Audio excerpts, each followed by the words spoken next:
పశ్చిమ గోదావరి జిల్లా Penumantra police station నందువార్షిక తనిఖీలులో భాగంగా Eluru range IG Sri G Ashok Kumar IPS Penumantra police station నందు వార్షిక తనిఖీలను నిర్వహించారు. ఈ వార్షిక తనిఖీ నిమిత్తం జిల్లాకి విచ్చేసిన ఏలూరు రేంజ్ ఐజీ గారికి ముందుగా సిబ్బంది గౌరవ వందనం సమర్పించారు. అనంతరం పశ్చిమ గోదావరి జిల్లా ఎస్పీ శ్రీ అద్నాన్ నయీం అస్మీ ఐపీఎస్ మరియు ఇతర పోలీసు అధికారులు పుష్పగుచ్చుములు అందించి ఘన స్వాగతం పలికారు.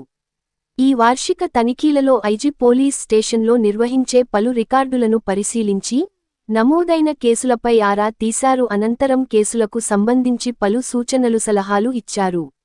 ఐజీ స్టేషన్ పరిధిలో లా అండ్ ఆర్డర్ సమస్యలను, తీవ్రమైన నేరాలు సంబంధిత కేసులు గురించి, రౌడీషీటర్లపై నిఘా మరియు వారి కార్యకలాపాలను అంచివేయటం, ముఖ్య ప్రాంతాల్లో సీసీ కెమెరాలు ఏర్పాటు చేసి వాటి పనితీరును సమీక్షించడం, అదేవిధంగా కేసు దర్యాప్తులలో ఆధునిక పరిజ్ఞానాన్ని ఉపయోగించుకొని కేసులను దర్యాప్తు చేయాలని, కమ్యూనిటీ ఫ్రెండ్లీ పోలీసింగ్ ద్వారా ప్రజలకు అవగాహన సదస్సులు నిర్వహించడం, సోషల్ మీడియా ప్లాట్ఫామ్ ద్వారా తప్పుడు ప్రచారాలు చేసే వారిని అరికట్టడం, సైబర్ క్రైమ్ నేరాలు తగ్గించడం వంటి పలు అంశాలపై పోలీసు అధికారులకు దిశానిర్దేశం చేయడం జరిగింది.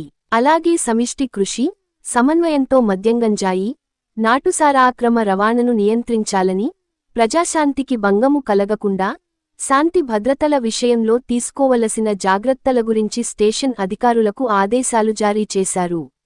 ఈ కార్యక్రమంలో జిల్లా ఎస్పీ శ్రీ అద్నాన్ నయీం అస్మీ ఐపీఎస్ గారితో పాటు నరసాపురం డీఎస్పీ శ్రీమతి శ్రీ వేదగారు, ట్రైనీ డీఎస్పీ మానసగారు, special branch inspector V Pullarao garu, Penugonda circle inspector R Vijay Kumar garu, Penumantra station ఎస్ఐకే స్వామిగారు మరియు ఇతర సిబ్బంది వారిని త్వరగా హాస్పిటల్కి తరలించి వారి ప్రాణానికి ప్రమాదం లేకుండా చేయడం, ఇటువంటి కార్యక్రమాలు రెగ్యులర్గా పోలీస్ వారి ద్వారా చేయిస్తాము.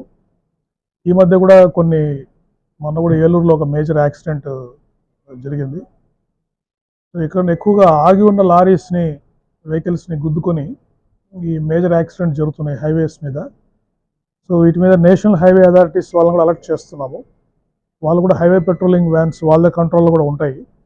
వాటిని పోలీస్ హైవే పెట్రోలింగ్ వ్యాన్స్ని సమన్వయం చేసి ఈ ప్రాబ్లమ్ని సాల్వ్ చేయడానికి ట్రై చేస్తున్నాం.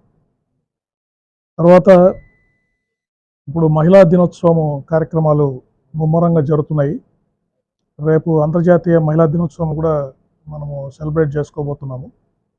ఈ జిల్లాలో కానీ రేంజ్లో కానీ 1వ తారీఖు నుంచి రకరకాల కార్యక్రమాలు ఏర్పాటు చేయడం జరిగింది. వ్యాసరచన పోటీలు, వక్తృత్వ పోటీలు, ఓపెన్ హౌస్, ర్యాలీలు, ఇటువంటి కార్యక్రమాలన్నీ చేసి మహిళల్లో వారితో భరోసా నింపడం, వారి సెక్యూరిటీ గురించి కూడా ఎన్నో రకాల చర్యలు తీసుకోవడం జరుగుతూ ఉంది. ఇక్కడ కూడా మహిళా రక్షక్ టీమ్స్ అని జిల్లాలో ఆల్రెడీ ఏర్పాటు చేశారు. మహిళా కానిస్టేబుల్స్ తోటి రెగ్యులర్గా పెట్రోలింగ్ చేయడము, ఈవ్ టీజింగ్ కంట్రోల్ చేయడము, తర్వాత ఈ చిన్నపిల్లల్లో గుడ్ టచ్, బ్యాడ్ టచ్ గురించి అవేర్నెస్, ఈ సోషల్ మీడియా దుష్ప్రభావాల గురించి చైతన్యం చేస్తున్నారు. సో ఈ కార్యక్రమాలు చేసి మహిళల మీద నేరాలు కూడా తగ్గించడానికి ప్రయత్నం చేస్తున్నాము.